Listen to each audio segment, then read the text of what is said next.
Yes.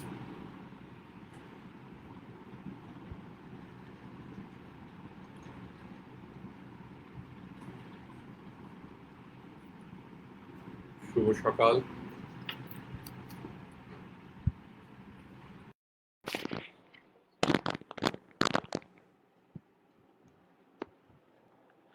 Our topics today will be we'll start with the nose, and I'll just discuss something about the basic things. Here we will first will tell some words about that, about the development, then the anatomy, then the physiology. Actually, development up to that I will discuss the terms. If you memorize this up to your MBBS level, it's very good because these terms you need it also in your entry point of any post graduations and even in the postgraduate students. So in that way, I'll try to discuss. But if anyone wants in details and to understand it, they need to go to the embryologist and they need to read a embryology books. Now we have to escape from that. Just the things which we need, that I will tell. So to start the nose, first let's start with the development of the nose. 3-4 points, just you write it the names or you try to memorize the names. First one thing, the nose, it starts at the 4th week of intrauterine life. This is one point. This you have to memorize. When our nose develops, it starts to develop, complete later on, but when it starts to develop, it starts to develop at the 4th week of intrauterine life. From where? Actually, then another term, from nasal placours, Actually, at the 4th week of intrauterine life, 2 epithelial thickenings develop. These 2 epithelial thickenings is called nasal placours.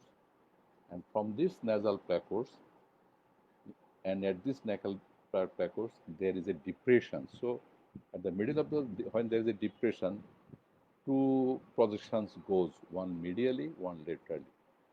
And this medial and lateral one fused to form the frontonasal process. Even this discussion it doesn't need, just for a big conceptions. The thing, why nose is developed from the nasal placours. When it develops, it starts to develop at the 4th week of intrauterine life. And for the use of that lateral and medial nasal processes from the nasal placours, actually this lateral and nasal placours, they fuse to form the frontonasal process, and from this frontonasal process, our primitive nasal septum and primitive palate are formed. So, nose is not the only there is a septum, and there is a part of the palate. Palate is the floor of the nose is formed by the palate. So, this I think clear. So, from these 3 things we have to memorize. One, when it starts the 4th week of intrauterine life. Second, from where it starts? From nasal placours. How? In the nasal placours, there is a depression. When there is a depression, 2 projection goes, one medially, one laterally. They fused and they form the frontonasal process. And from there, our primitive nasal septum and primitive nasal cavity is formed. Now, from where our definitive nasal septum is developed. Actually, this nasal septum is developed from the tectoseptal expansion. It's a very big explanation, no need. Just from the tectoseptal expansion. And from at the posteriorly, there is a membrane that is called bucconasal membrane. And this bucconasal membrane separates our nose from the nasopharynx. Sometimes it happens Usually this membrane ruptures and there is a communication of the nose to the nasopharynx. But if there is developmental anomaly, this membrane persists and later on a disease, congenital disease called nasal atresia or choanal atresia. It is called choanal atresia. So one term you try to memorize, one disease, and you need it. What is choanal atresia? We will discuss one fine morning about the choanal atresia. So what is the choanal atresia? Let's see. It is a developmental disorder where the partition between the nose and the nasopharynx doesn't rupture. If doesn't rupture from any causes or any developmental anomalies, then it persists. And that choanal atresia, you say our choana is two, posteriorly two openings. So this atresia, this membrane may block your one part of the nose or total both nares, posterior both nares. So it is total obstruction maybe or partial. That is the choanal atresia. So this about our the nose development. And what about the paranasal sinuses?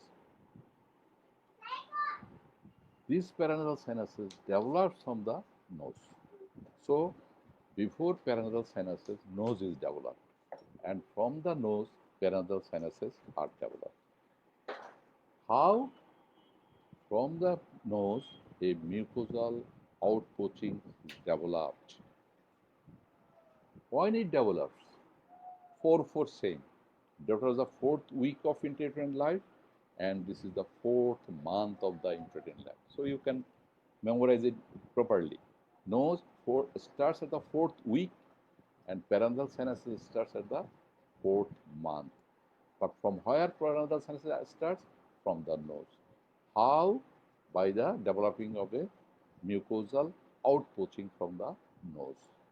So see, some terms if you memorize, you can cross, because our the things which you needed elaborately, I will tell very elaborately, which you need, which you doesn't need, which you need for your exam, which you need for your life, which you need for practical life.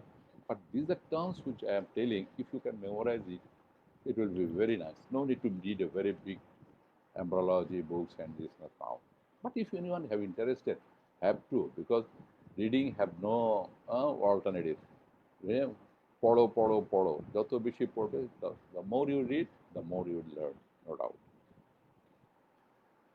So our paranasal sinus starts to develop at the 4th month of intrauterine life, but this is completed by the age of 20. At birth, our maxillary, ethmoidal, and spinal sinuses are present. When we are at the development, when the baby born, already maxillary, ethmoidal, and spinal sinuses develop. Only one sinus. This is in a short MCQ. Only one sinus. It is absent at birth. That is the frontal sinus. Frontal sinus. And these starts to develop after birth. So about our sinuses, all the sinuses, maxillary, ethmoidal, sphenoidal, we born with this sinus, except the frontal sinus. After this only you need for the embryology of the nose and paranasal sinus. Now let's start the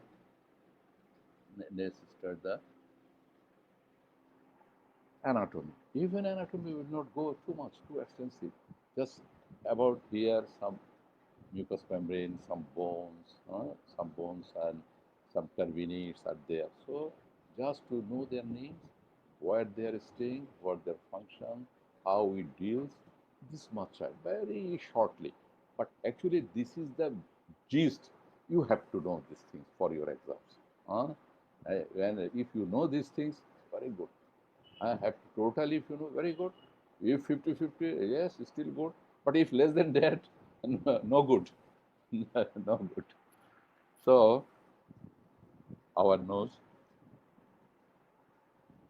very easy. We all know because all we are now the fifth year students. I think the fifth year students are attending with me. Our nose, this nose is formed by the cartilage and the bones. Cartilage and the bones.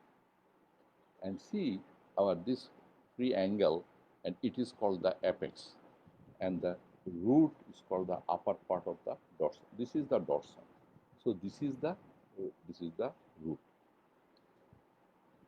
is the root. And always the root is above and base is directed downwards. So two things. If you want to ask root of the nose, always here, and base down. And always at the time, see, usually root usually lies down, but in our cases, in our nose, root is above the upper part. And now the bony part and cartilaginous part. Bony part, how join these and these. No, I'll not go for that. Only bony part. What are the bones formed by the bony part? Cartilaginous part, or the cartilage, the bony part. Just to memorize these names only. But very interesting. This bony part, they have this bony part, this nasal bones, it is paired. This one and one, so paired in the two sides. And interesting is that this bony part or bones of the nose is very thin at its lower part, but it is gradually thicker to its root. That is, near the base, it is thin. So this nasal bone, near the base, it is thin, and gradually it goes above up to the root, and it becomes thicker, stronger. And one thing, this nasal bone, this is the frontal bone, or not? And frontal bone there is one spine here. You can say this is called the nasal process. So a process goes to the nose. It is the nasal process. So this bone, that is the nasal bone, it articulates with this nasal process of the frontal bone. And this nasal bone attached with our maxilla. How? Later with this is maxilla. From the maxilla, one bone goes, that is the frontal process. So this frontal process and this nasal bone, they articulate. So they give you the frame. And this bone downs, or that is towards the base, it is attached with the lateral cartilage. So the bony part, if you want to go to the bony part of the nose, straight our bony part is formed by the two bones, that is one paired bones. It is thin down and gradually goes upwards, and it is thicker. It is how it stays in its position by articulation. One point is articulated with the maxilla, and another articulated with the frontal bone. How it is articulated with the frontal bone? By the frontal process, by the nasal process of the frontal bone. How it articulates with the maxilla?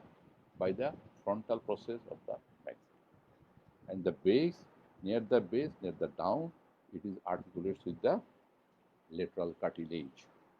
This is our bony part. We don't want more than this. Then comes cartilaginous part. 5 cartilage. This you have to memorize. Your finger. How many cartilage here? 5 cartilage. And how this pair cartilage? 2 upper lateral cartilage, 2 lower lateral cartilage, and 1 nasal septal cartilage. 1 nasal septal cartilage. 1 nasal septal cartilage.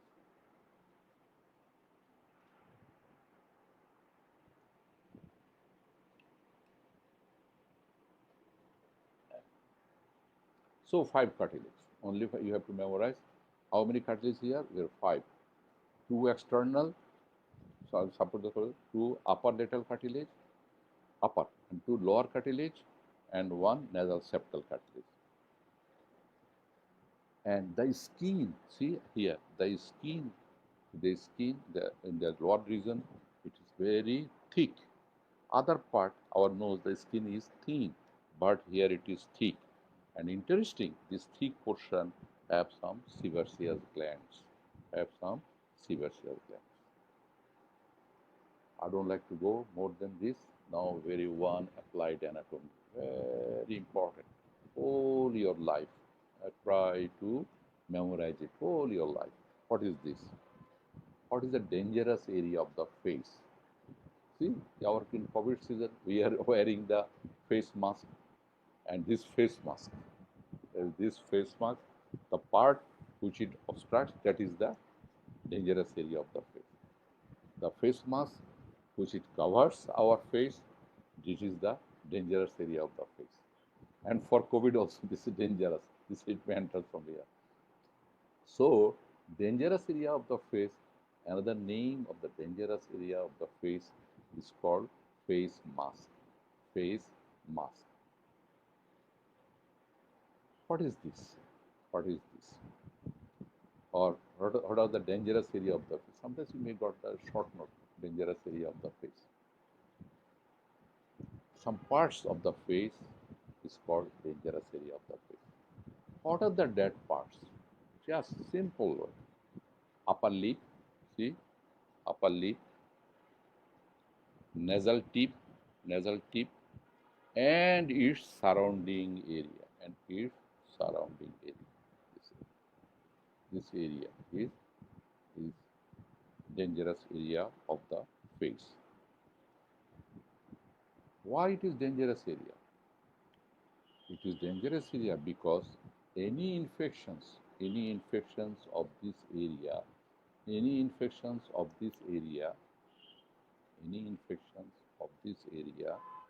is potentially dangerous.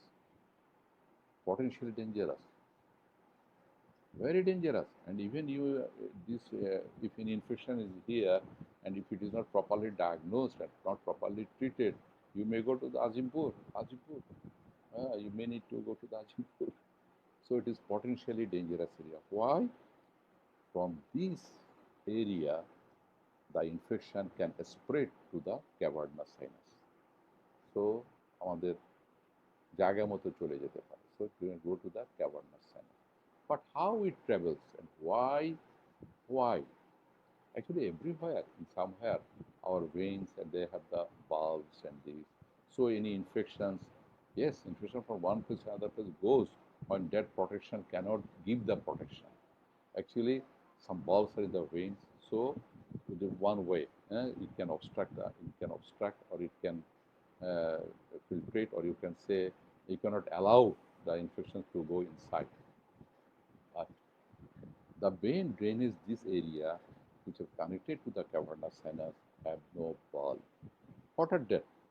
Two veins. One is anterior facial vein, and are the angular veins.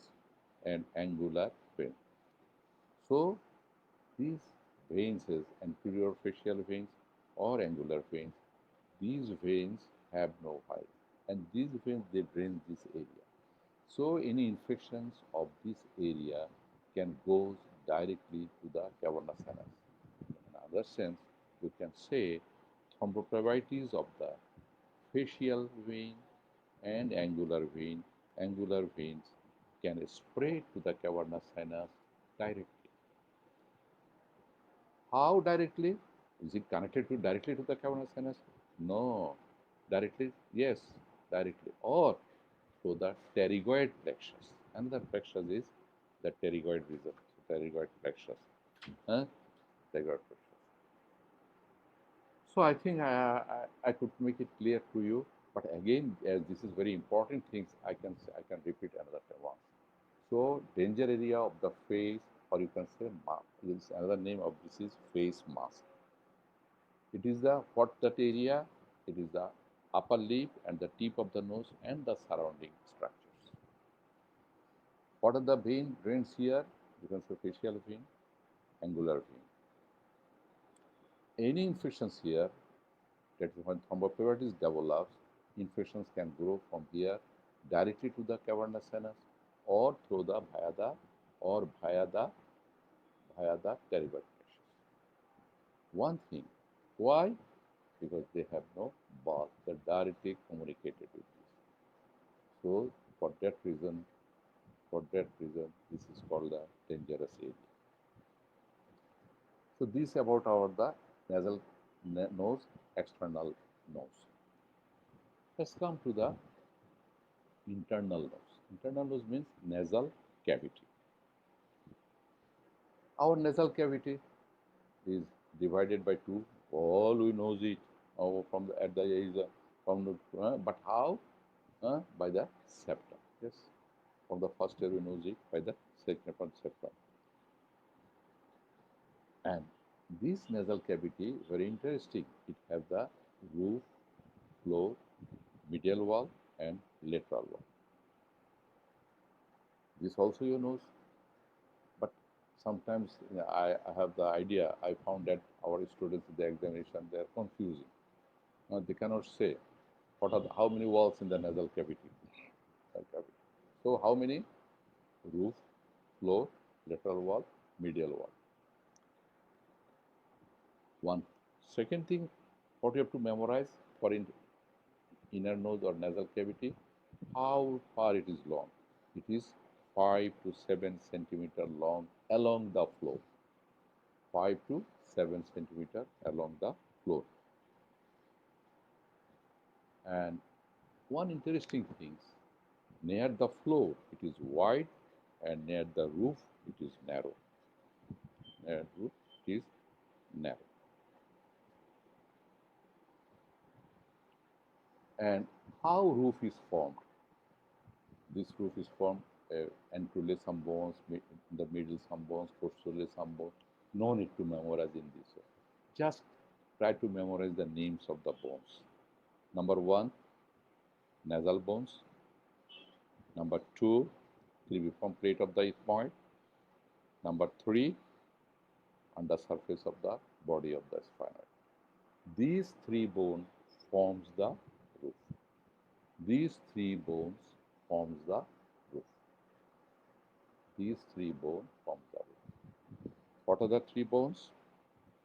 Nasal bones and the surrounding structures, cribriform plate of the 𝗡moid, and the undersurface of the body of the spine. These 3 bones form the roof. And the floor. How floor is formed? Floor is formed by the palatine process of the maxilla and horizontal part of the palatine by 2. Sufficient. So roof is formed by the 2 bones, and floor is formed by the 2 bones, and floor is formed by the 2 bones, roof is formed by the 3 bones. Try to memorize. And then medial wall, the septum. Medial wall definitely by the septum. And how it is formed?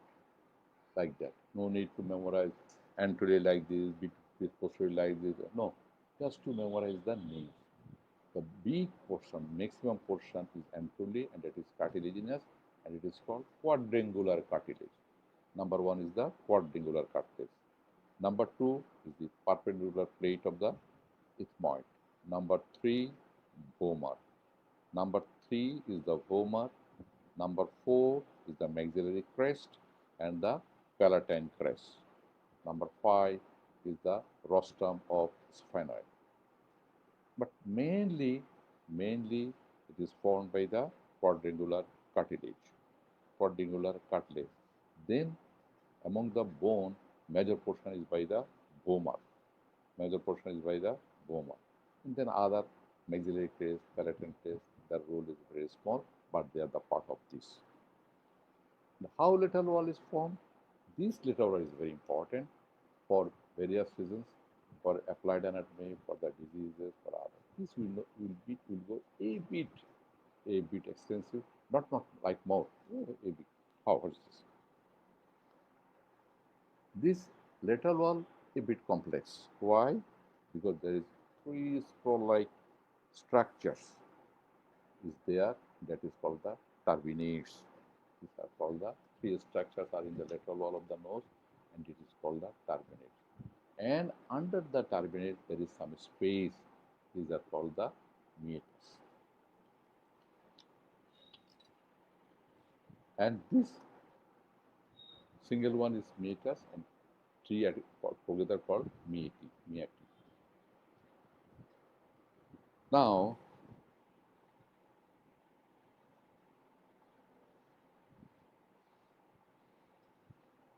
the three turbinates. One is inferior turbinate, one is the middle turbinate, one is the superior turbinate. Very good. Among these three, this one point you have to memorize for all your life. Not for your life, for your student life at least. What are the things? Among these three, inferior turbinate is the one separate bone, but and other two are the projections from its lateral wall, from the bone of its lateral wall.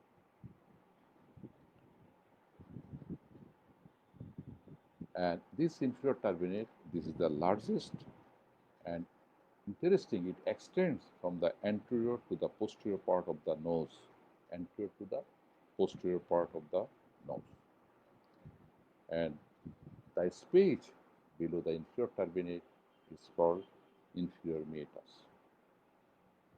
And in this inferior meatus, is the largest of the three meati. What is the importance of this inferior meatus? Anterior and inferior meatus. This here it opens our nasonecrimal duct. What is its importance? Our nasonecrimal duct, it opens here. যে চোখের পানি আমাদের continuous চোখের পানি তৈরি হচ্ছে, এটা কিন্তু নাক দিয়ে বের হয়। আর চোখ দিয়ে পড়ে কখন? যখন নাক বন্ধ থাকে, নাক বন্ধ করে দিল, আর এত তৈরি হচ্ছে যে ওটা দিয়ে ড্রেন দিয়ে বেরিয়ে আসছে না, তখনই কিন্তু বেশি আসে। কাঁদলে বেশি আসে কেন? কাঁদলে কিন্তু আমাদের নাক দিয়ে আসার কথা, অল্প কাঁদলে কিন্তু ওই নাক দিয়ে কাভার হয়ে যাওয়ার কথা। কিন্তু এত ল্যাক্রিমাল সিক্রেশন এত বেশি হয় যে ওটা দিয়ে এসে কাভার করে না, তখন উপর দিয়ে পড়ে। আমরা অনেক সময় নাক অপারেশন করার পরে নাকের মধ্যে যদি আমরা প্যাক দিয়ে রাখি, তখন দেখা যাচ্ছে যে প্যাক দেওয়ার পরে বা কোনো কারণে নাকে প্যাক দেওয়া হলো, কিছুক্ষণ পর থেকে উপর দিয়ে চোখে পানি পড়া শুরু হয়। অনেকে ভয় পায়, কেন উপর দিয়ে পানি পড়তেছে? Everything get worried. You know why? Because usually it's supposed to be drained through the nasonecrimal duct in the inferior turbinate, but as the nose is blocked by some pack and other things, there should be overflow. So when we are crying, our tears goes more. We can see. So this is about the inferior turbinate. So importance of the inferior turbinate, number one. This is we try to memorize. Nasonecrimal duct is opens here. Then middle turbinate. Middle turbinate is the part of the ethmoid bone, but the inferior turbinate is a separate bone. Our middle turbinate is the part of the ethmoid, so from the part, and according like this, below the turbinate, the space is called middle meatus.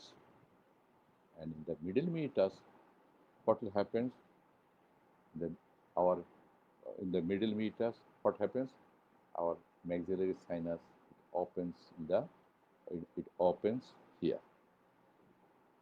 Middle meatus opens here. In the middle meatus, another thing is opens. That is for this we'll discuss later. Our sinuses. This is maxillary sinus. We know maxillary sinus, ethmoidal sinus, frontal sinus, sphenoidal sinus. Maxillary sinus opens in the middle meatus, and in the middle meatus, some sinuses also open. What are that? Our ethmoidal sinus, their number is around 15 to 20, and this 15 to 20 they lies in that group: anterior, middle, and posterior. This anterior and middle group, they opens in the middle turbinate. M for M. You try to memorize M for M. Anterior and middle. Anterior and middle opens in the middle meatus. So in the middle meatus, you are getting three things. So inferior one, you are getting one, and middle, you are getting two in the middle. What are that? Maxillary and the ethmoidal. But as there is a group, so three opening. One is the maxillary, and another is the maxillary sinus opens. Another is the anterior and middle group of the ethmoidal sinus. Then the superior turbinate. Actually, superior turbinate is the smallest of the three turbinates, and it is also the part of the ethmoid bone. So about the turbinates, very clear. If you can memorize, the inferior turbinate is a separate bone, and the middle and the superior turbinates, they are the part of the bone. Who is that part of the bone? Ethmoid bone. Ethmoid bone. And below the superior meatus, the space is called the superior meatus. And the space above and behind this turbinate, above and behind this turbinate, is called spinoethmoidal recess. This is very important. Spinoethmoidal recess, if you can memorize, good. But if you cannot, in the undergraduate level, no need. But while you are going to enter to give some exam and this position, there you have to memorize. What is this? That is the call of this area, spinoethmoidal recess. Yes. What is the importance? Our sphenoid sinus is opens here. এখন, see, if you go from up to memorize it, sphenoid sinus superiorly. So above it first you try to memorize that our sinuses, all the sinuses opens in the meatus. This is very important. You have to memorize all the sinuses opens in the meatus. If you come from above, in the superior meatus, you will get the sphenoid sinus and the posterior group of the ethmoidal sinus. Finish. Come to the middle meatus. In the middle meatus, what will opens? Brains, maxillary, and the anterior and middle group of the ethmoidal sinus. Come down, inferior meatus, what there opens? Our nasolacrimal duct is opens there. So in the superior meatus, actually, basically, if you go strictly, but in the superior meatus, only one, that is the posterior group. And the spinoethmoidal recess, that is the above that space, here you go the sphenoidal sinus. So if you can say accurately in that way is good, but if you say in the superior meatus, it's okay. No, never mind, no problem. It will not be harmful. But if you want to say accurately where the sphenoidal sinus opens, you have to tell sphenoidal sinus opens in the spinoethmoidal recess. Where it lies, it is what is the spinoethmoidal recess? It is the space above and behind the turbinate. Above and behind the turbinate. But in undergraduate, if you say it opens in the mid, it will be okay because it is near, the structure is near. But anatomically, the accurate one is the above and behind the superior turbinate. That is called the spinoethmoidal recess, and there our sphenoidal sinus opens. Accurately, exactly, if we goes to the meatus, so sphenoidal sinus don't drains in the any meatus. Meatus is its drainage area is a special area. For other meatus, in the superior meatus on the posterior group of the sphenoidal sinus, in the middle meatus, anterior and middle group of the sphenoidal sinus, and the maxillary sinus, and the inferior meatus, nasolacrimal duct. Finish. This much up to, will not go more. Then our nasal cavity. About the nasal cavity, we have to go. Our nasal cavity is three parts: vestibule, atrium, and the olfactory area. Above this vestibule, what is the nasal vestibule? It is the space. It is the space between the ala. It is called ala of the nose, and lower part of the septum. This contains long, thick hairs, and it is called vibrissae. And it also goes a dangerous area because there is some vibrissae here. Sometimes someone's poorly, and then it may got the infection. And there is the vibrissae, hair follicles is there, so there may be infections here. You may got the infection here. So it is also an important area. And atrium, three part, four part. You can say narrative four part.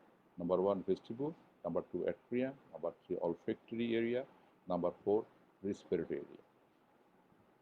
Atrium, it is the space between the anteriors of the middle and the inferior terminates, and the septum medial. Atrium, this is the space. Medially septum, and laterally the space between the anterior ends of the middle and the inferior terminates. Middle and inferior terminates এর মাঝে যে জায়গা, এই জায়গা আর এদিকে septum opposite correspondence হয়, এই টুকটা হচ্ছে atrium. Then come to the olfactory area. This is very important, and there is also this is the dangerous area of the nose.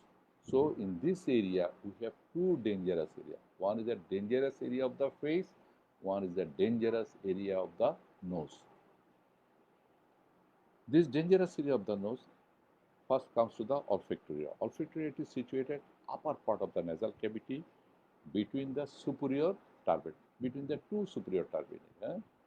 Here the superior turbinate, this is superior turbinate, and correspondence to the area in the septum. So the lateral side it is superior turbinate, and the medial side corresponding area of the superior turbinate. This is our olfactory area, and this area is called the dangerous area of the nose. So olfactory area is the dangerous area of the nose. Why? Why it is called dangerous of the area? Same like that before. From this area, infection can travel easily to our intracranial cavity. Infection from this area can travel very easily to the intracranial cavity. How? Because there is a olfactory nerve, nerve ends here by 𝑃ℏ𝑦 sheath, the 𝑃ℏ𝑦 sheath of the olfactory nerve. Because olfactory nerve passes through the cribriform plate of the ethmoid, and this olfactory region is covered by the specialized olfactory epithelium, and its appearance is yellowish in man. It is covered by, this is important, it is covered by non-ciliated columnar epithelium. It is covered by non-ciliated columnar epithelium and contains the nerve cells and supporting cells. So we discussed a lot, but among these not very important things, but two important things you have to memorize for your practical life. One is the dangerous area of the nose, one is the dangerous area of the face. And the other things you have to memorize, where our sinuses are open. Okay. Then respiratory area. Rest of the nose, rest of the part of the nasal cavity is the respiratory area, and this respiratory area it is covered by the pseudo-stratified ciliated columnar epithelium. Now blood supply. So even you can memorize one anterior ethmoidal artery, posterior ethmoidal artery, spinopalatine artery, greater palatine artery, superior labial artery. 5 artery supplies the nose. If you want to go a bit more, you want to know, then first anterior ethmoidal artery, it is a branch of the ophthalmic. Anterior ethmoidal artery, it is a branch of the ophthalmic artery, and ophthalmic artery, it is a branch of the internal carotid artery. And posterior ethmoidal artery, it is also branch of the ophthalmic artery. Number 3, spinopalatine artery. Spinopalatine artery, it is a branch of the maxillary artery. And greater palatine artery, it is also branch of the maxillary artery. And superior labial artery, it is a branch of the facial artery. So 2 danger area gone. Another area is coming, very important, and short notes are coming in your exam. What is that? There is to come, that is the little's area. Little's area. What is the little's area? What is little's area, or what it is situated? Little's area, it is a space in the septum. Where? In its anterior inferior part. What is the little area? It is a very small space situated in the septum. Septum in which place? In its anterior inferior part. inferior part. Where? 5 millimeter behind the mucocutaneous junction, because in our septum there is mucus, there is in the septum there is skin part. So cutaneous part and mucous part, there is a junction. From the junction 5 centimeter behind anterior-inferiorly, anterior-inferiorly, that is the little cilia. Little cilia very important, very important. And it is very much vascular and very much vascular, and it is an anastomotic zone and anastomotic zone of both external and internal cavity. Try to memorize this partly. Then you can memorize all your life little about the little cilia. First, where the little cilia lies? It lies in the septum. Whole septum? No. In the anterior-inferior part. Where? Anterior part, very big area. From the mucocutaneous junction, 5 millimeter behind. What is the importance of this? This is the more vascular area. This is very vascular area or vascular zone. And how the vascular is formed? You can also say it is an anastomotic zone. Anastomotic zone of the heart. Here the two brothers comes together, external and internal. Their branches are anastomosis here. From both external cavity and internal artery, they gave their branches comes here and the anastomosis here. And majority of the, what are the importance of this? Or the importance of the little area? Majority of the nasal bleedings comes from this little area. Majority of the, this is the important. Majority of the bleedings from the nose or epistaxis from this area. And the anastomosis here is also called 𝗡cie𝘀𝗲 plexus. 𝗡cie𝘀𝗲 plexus. So 𝗡cie𝘀𝗲 plexus, where it lies? In the little cilia. What is this? These are the branches. This is the anastomosis, which is formed by the branches from the external and internal cavity. So if you know the things, if it is clear to you, you can cook it in different way. Sometimes we, the clinicians, we have done some wrong mistake there. Always we think that the bleedings always from the little area, not always. Sometimes, one vein, especially for the children, retrocolular vein, it lies just immediately behind the mucocutaneous junctions of the septum. Mucocutaneous junctions of the septum. It is called retrocolular. And the children's, they used to prick it, and there is a bleeding. So from the septum, two sides are the bleeding sides. This is also important, and try to memorize. Because number one side is the retromolar, from the retrocolular vein, and another one from the 𝗡cie𝘀𝗲 plexus. 𝗡cie𝘀𝗲 plexus lies in the little cilia, and retrocolular vein lies in the immediately behind the mucocutaneous junction of the septum. We will not go more than this, but what are the branches, what are the external carotid artery gives branch this little area, what are the external carotid artery gives this branch in this little area. From the internal carotid artery, anterior ethmoidal artery comes. And from the external carotid artery, sphenopalatine artery, greater palatine artery, superior labial artery. I think I told you what is anterior ethmoidal artery. This is the branch of the ophthalmic artery. And ophthalmic artery, from where it comes, this is from the internal carotid. Sphenopalatine artery, from where it comes? From the maxillary artery. Greater palatine artery, from where it comes? From the maxillary artery. As from the maxillary. Superior labial artery, from where it comes? From the facial artery. So these arteries, they form the plexuses. Only from internal carotid artery, anterior ethmoidal artery comes. And thus, mucous membrane of the nose, you have to know it. The mucous membrane of the nose, it is lined by the stratified squamous epithelia. Whole of the nose? No. Olfactory region, different. But on the respiratory area, that is nasal vestibule. First, we can differentiate it. This nasal vestibule, it is lined by the stratified squamous epithelium. Olfactory area, it is lined by the olfactory epithelium. And the other parts of the nose is lined by the pseudostratified ciliated columnar epithelium.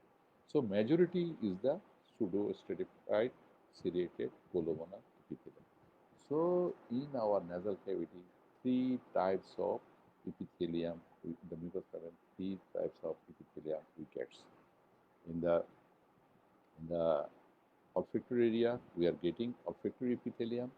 In the vestibule, we are getting stratified squamous epithelium, and in the other parts, at the respiratory parts, we are getting pseudo-stratified ciliated columnar epithelium. So, not sweet tropics, but even that you have to memorize some things. And in a nutshell, if we count for 3 minutes or 5 minutes, first nose starts in the 4th week of intrauterine life, okay, and paranasal sinus starts at the 5th month of the intrauterine life. Yes. Nose starts from the nasal plexus, and paranasal sinus starts from the nose by an outpoaching. All the sinuses are present at birth, except the frontal. Finish. And the important things is the one dangerous area in the face and one dangerous area in the nose. Another important thing is what are the turbinates. Only that one turbinate, that is the infraturbinate, that is the separate bone. The other two turbinates, they are the projections from the ethmoidal bone. And these bones, under the lining of this turbinate, there is a space, and this space are called the meatai. And in the inferior meatai, our nasolateral duct opens. In the middle meatai, maxillary sinus and anterior and middle group of the ethmoidal sinuses open. And in the superior meatai, our posterior group of the ethmoidal sinus opens. Okay?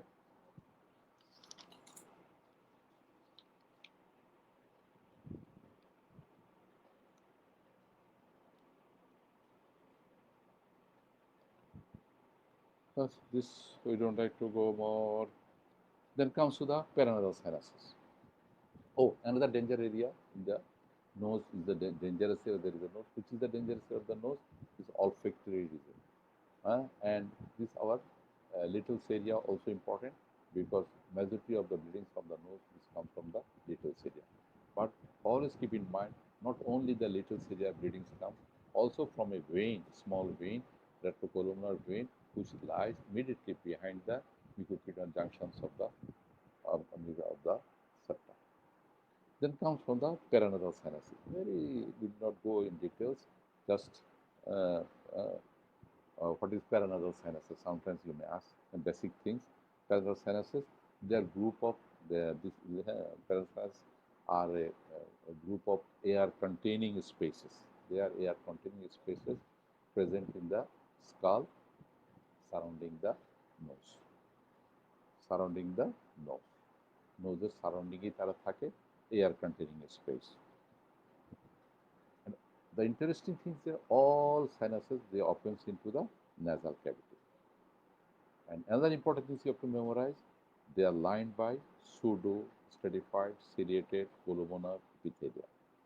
Pseudo-stratified columnar epithelium. This much. And very important one thing we will say about the maxillary sinus. We know where it opens, but you have to know. You try to memorize its dimension. The dimension, the length. You can, if you say the height of the maxillary sinus, it is 3.5 centimeter, and breadth 2.5 centimeter, and you know it is depth. Its depth is 3 centimeter. Its depth is 3 centimeter. This is sufficient. No need to go in details of this. And average capacity, you have to know. Average capacity of the maxillary antrum is around 28 to 30 ml. Average capacity 28 to 30 ml. And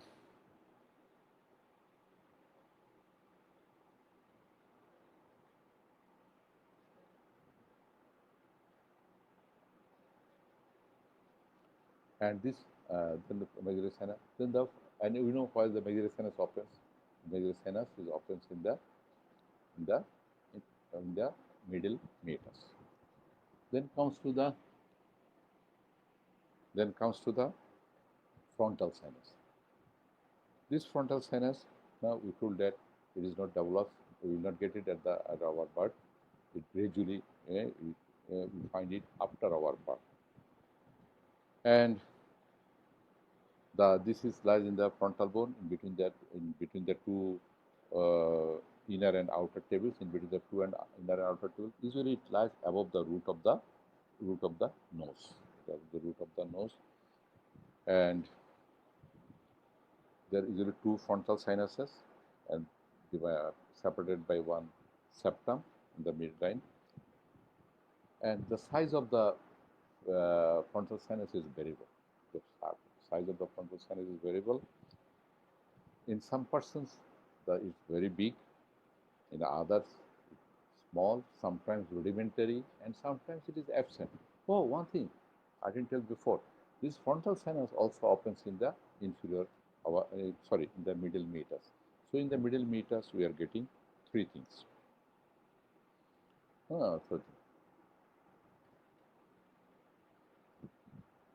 Now then the ethmoidal sinus.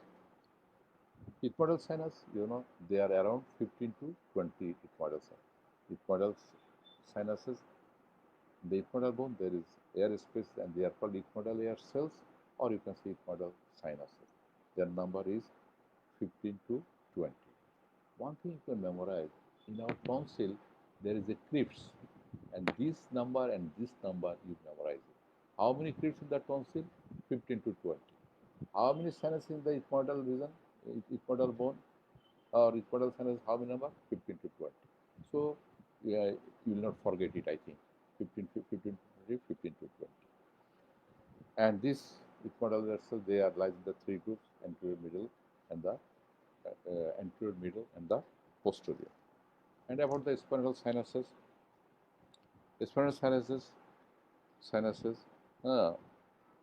occupies where it lies, it occupies the body of the sphenoid. And this also two separated by one bone. And important structures related to the sphenoid sinus are our olfactory nerve, cavernous sinus, these are. And where it opens in a space, sphenoethmoidal recess, that is in a space above the superior termini, I told you before. So we will not go more about these things. Now let's see what are the functions of the nose and paranasal sinuses. Functions of the paranasal sinuses: number 1, olfaction. Number 2, respiration. Number 3, our respiration, 2 parts: inspirating air and the expiration. During inspiration, we need some air conditioning. So our nose is doing this. Nose and paranasal sinus is doing this air conditioning. So number 1, olfaction. Number 2, respiration. Number 3, air conditioning of the inspiratory air. Number 4, filtration. Number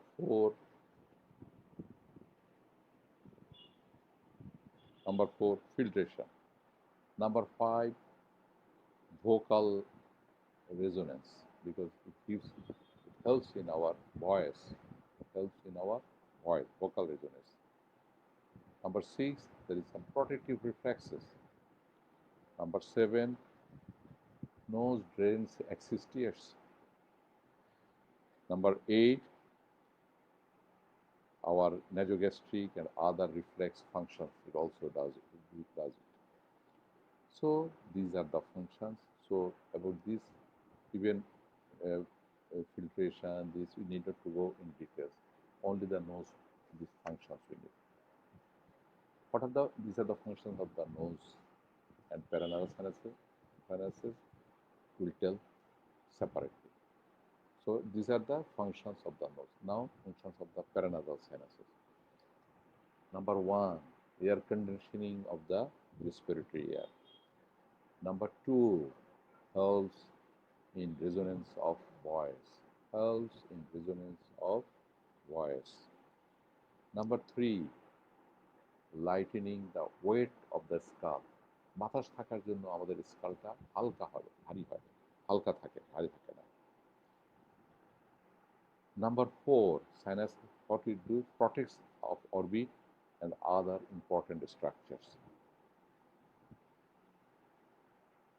And the sinuses, they are the thermal insulators, and they protect the orbit from heat. Then if they are nice, if sinus is developed properly, they help in the symmetrical growth of the face. If they can grow properly, they also give you the symmetricality of the face. So these are the 5 functions of the paranasal sinuses. Now this is very boring, I know, but I tried my level best to make it squeezed, very short, and try to memorize only these things, not more than details. So now starts the clinical things. Symptoms of the nasal disease. Symptoms of the nasal disease. Common nasal symptoms are, number one, this is the common, the nasal obstructions. This nasal obstruction may be congenital, may be acquired. This congenital, during development, I told you about buccopharyngeal fascia. If it is not obliterated, ruptured, if it is permanent due to the developmental growth, it will lie there. So if it will stay there, there will be nasal obstruction. So nasal obstruction, that is maybe congenital. Congenital one is like say paranal atresia, and it may be acquired. When it is acquired, it may be unilateral or it may be bilateral. Causes of the unilateral nasal obstruction, it is very important. Causes of the unilateral nasal obstruction. Number one, congenital. If there is a conal atresia is unilateral, partly ruptured and partly persists, that buccopharyngeal fascia membrane. So congenital unilateral conal atresia. Number two, foreign body. Number three, intraconal polyp. Number four, unilateral sinusitis. Number five, tumors. Number six, deviated nasal septum. Number seven, unilateral hypertrophy of the inferior turbinate. So these are the unilateral cause of the nasal obstruction. The important thing is this nasal obstruction, this may be continuous. Continuously your nose may be obstructed, or this may be intermediate. Continuous nasal obstruction, this I told the bilateral or unilateral. I told the causes of the unilateral ones. I said, okay, let's say something about the bilateral, then we'll go there. So about the unilateral, congenital unilateral atresia. Number two, foreign body. Number three, intraconal polyp. Number four, unilateral sinusitis, tumors, deviated nasal septum, hypertrophy of the inferior turbinate. Yes. But hypertrophy of the inferior, it may happen both sides. It may cause you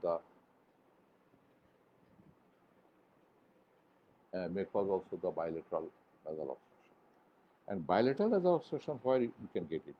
You can get it septal hematoma, septal abscess, and ethmoidal polyp, tumors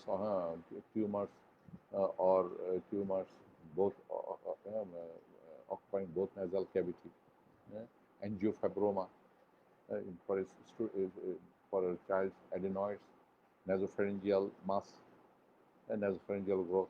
These are the bilateral causes.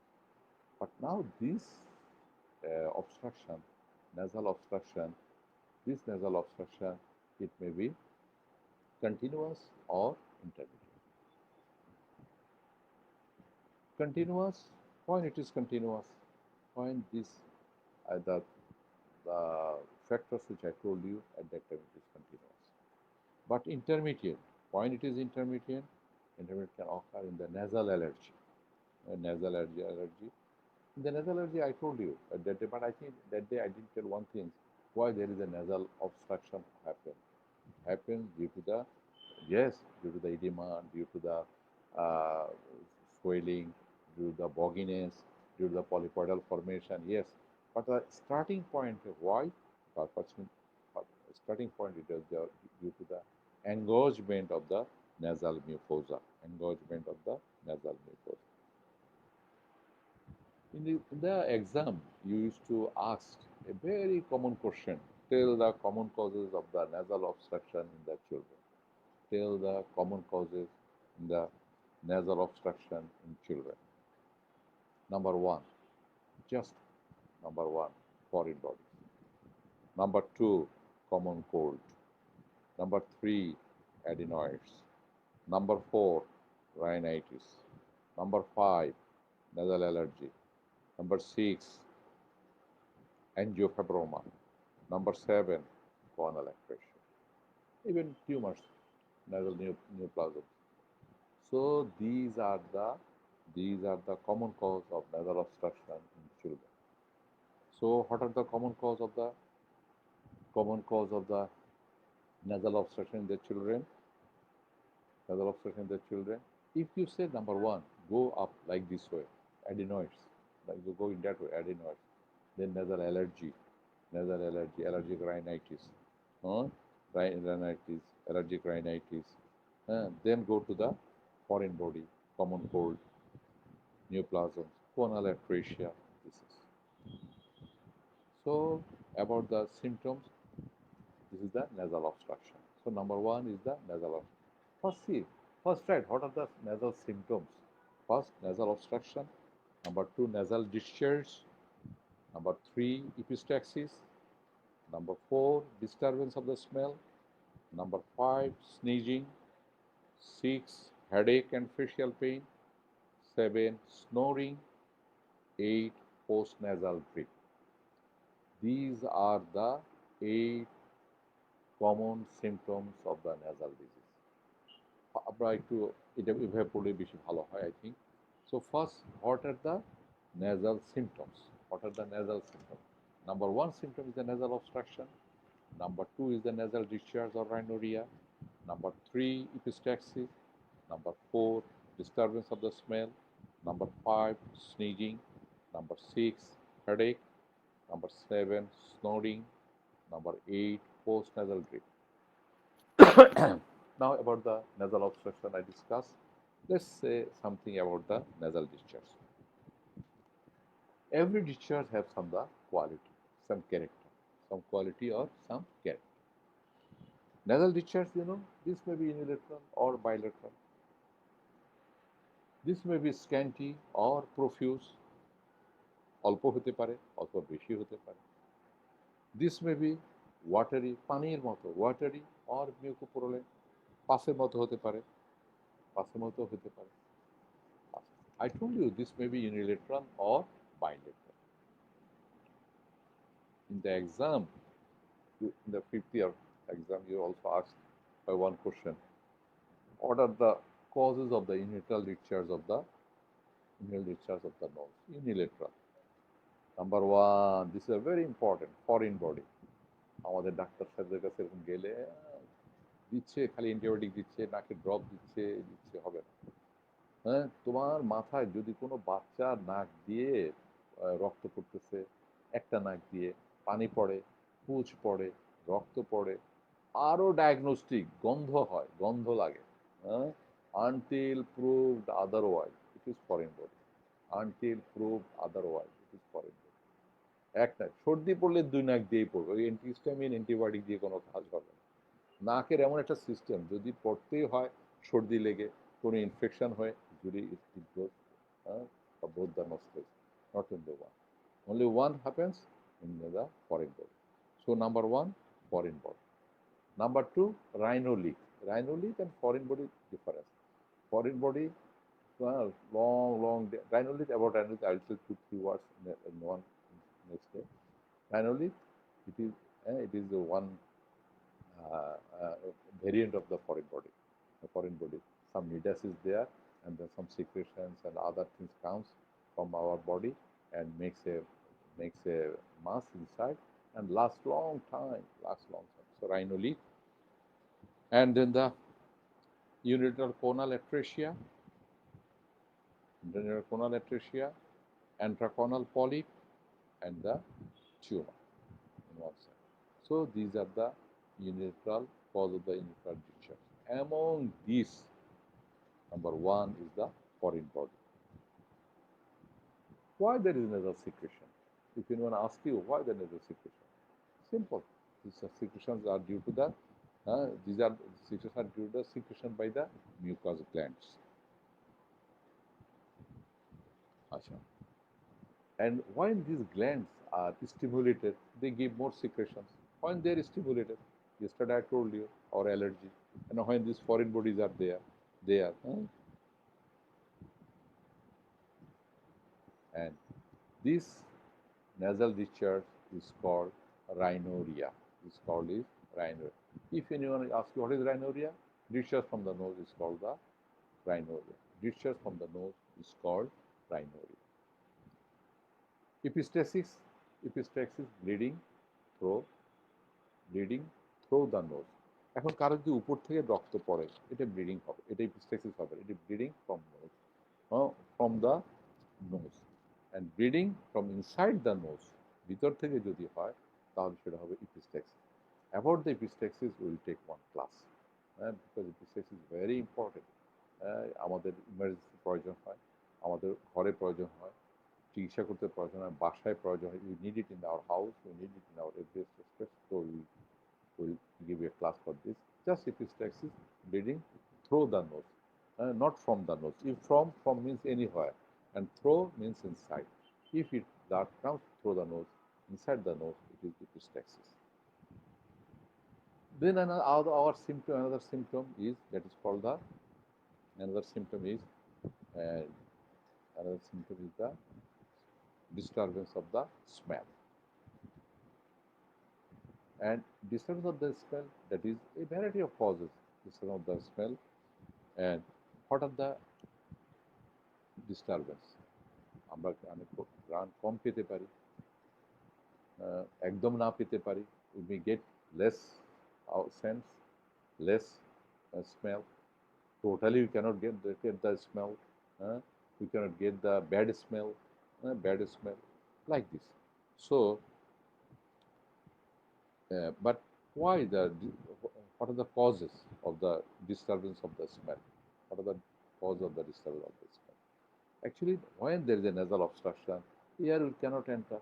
If air cannot enter, so air will not transport the odorous things from water to your olfactory region. So where there is a nasal obstruction, you may get the disturbance of the smell. You will get the disturbance of the smell. So number one, disorder of the disturbance of the smell, nasal obstruction. Then number two, loss or change of the olfactory mucosa. Loss by any accidental reason, if there is any loss or any change of the for any pathology, if there is any change in the olfactory mucosa, and if there is any disturbance in olfactory nerve pathway, and some central nerve system disorder, and sometimes idiopathy. So when there is change of the disorder of the smell, you keep in mind first nasal obstruction, then think about the area from where it starts. We get our smell. That is the olfactory area. So there may be the injury, there may be change, there may be loss, absent of that mucosa. So loss or change in the olfactory mucosa. Then disturbance in the olfactory nerve pathway, and there may be some central nervous system disorder, and sometimes it is idiopathic. And these disorders you can define in so many ways, at least 4 or 5 ways. Number one is anosmia. Anosmia, what do you mean by anosmia? What do you mean by anosmia? Anosmia, inability to detect waters. গ্রান পাওয়া যায় না, detect করা যাচ্ছে না, আসেই না, anosmia নাই, অ্যানোসমিয়া নাই একেবারে, anosmia, inability to detect waters. Hypo, always hypo means comb. Hyposmia, diminished sense of smell. Diminished sense of smell. স্মেলটার ক্যাপাসিটি কমে যাচ্ছে, কমে গেল, diminished sense of smell. Hyperesmia, যা না তার চেয়ে বেশি, অনেক বেশি গ্রান চলে আসে. Increased sense of smell. Increased sense of smell. Parosmia, P for P, perversion, যে গন্ধ এখানে নাই না, যেটা না আরেকটা পাই, পচা গন্ধ না, দুর্গন্ধরে সুগন্ধ পাই, সুগন্ধরে দুর্গন্ধ, perversion of sense of smell. And cacosmia, bad smell, খুবই দুর্গন্ধ পাই, cacosmia, perception of bad water. So 5, you can say 5, anosmia, inability to detect waters. And hyposmia, diminished sense of smell. And hyperosmia, increased sense of smell. Parosmia, perversion of the sense of smell. And cacosmia, perception of the bad water. Then comes sneezing. Sneezing, it is a common reflex phenomenon of the nose to clear the secretions. But when it is more in the nasal allergy, in the vasomotor rhinitis, in the vasomotor reflex, some foreign body, if we give some, so in some pathological conditions it may increase. Then headache and facial pain. About headache, we'll take one class, really. Headache and facial pain, it needs in everywhere, gynae bolo, medicine bolo, surgery bolo, ENT bolo, everywhere you need it. So about the headache, we'll take one separate class. Snoring, even about the snoring, sleep, obstructive sleep apnea, we'll take a small class for 10 minutes. We'll take this snoring. And this snoring is very important and common symptom. And snoring and obstructive sleep apnea is different, and we'll tell it later on. This snoring, it is maybe habitual or pathological. Any obstruction in the nose or pharynx can cause snoring. And then post-nasal drip. Yesterday I told you about the post-nasal drip. This post-nasal drip, that is the secretion, mucoid or mucopurulent in the post-nasal space. Dragging. From where? From the posterior part of the nose. What it causes? Sometimes it causes irritation, and some discomfort feelings. If anyone about the postnasal drip, you can 1-2 lines if you say what are the causes of the postnasal drip. Actually, common cold, number one. Common cold is the number one for postnasal drip. Then allergic rhinitis, then vasomotor rhinitis, then any sinusitis, deviated nasal septum, adenoids, and hormonal pregnancy. In pregnancy, there is a postnasal drip.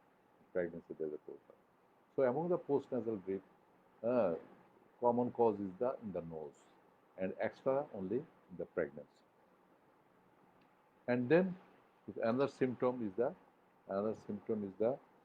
nasal system is nasal speech.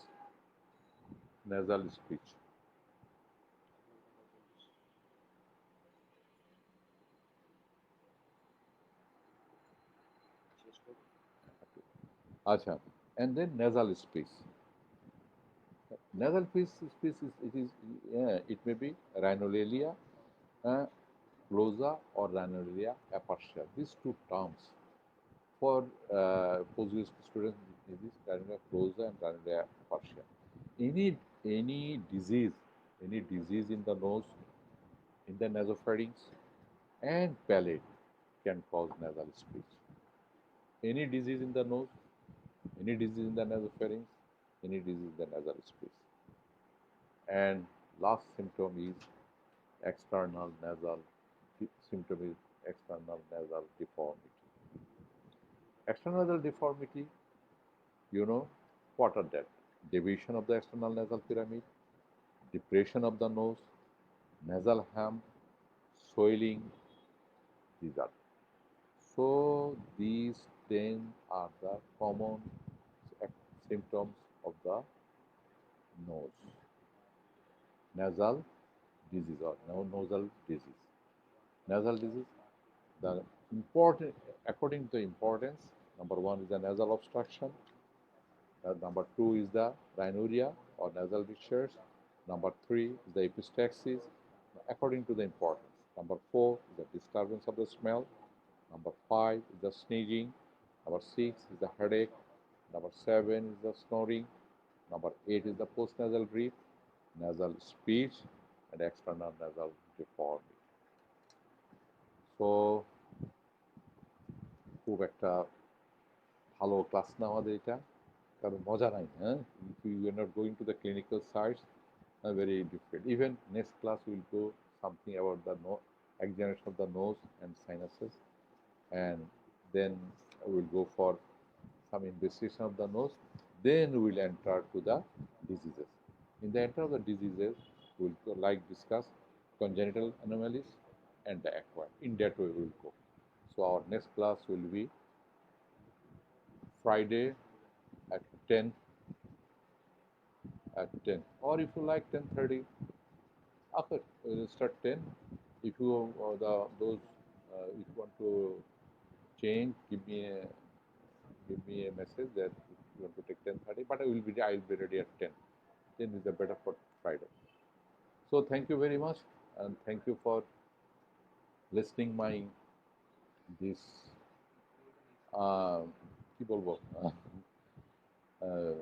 these lectures, and see you on Friday, inshallah.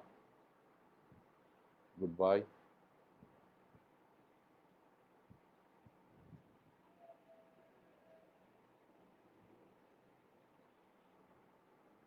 এক ঘন্টা হয়ে গেছে।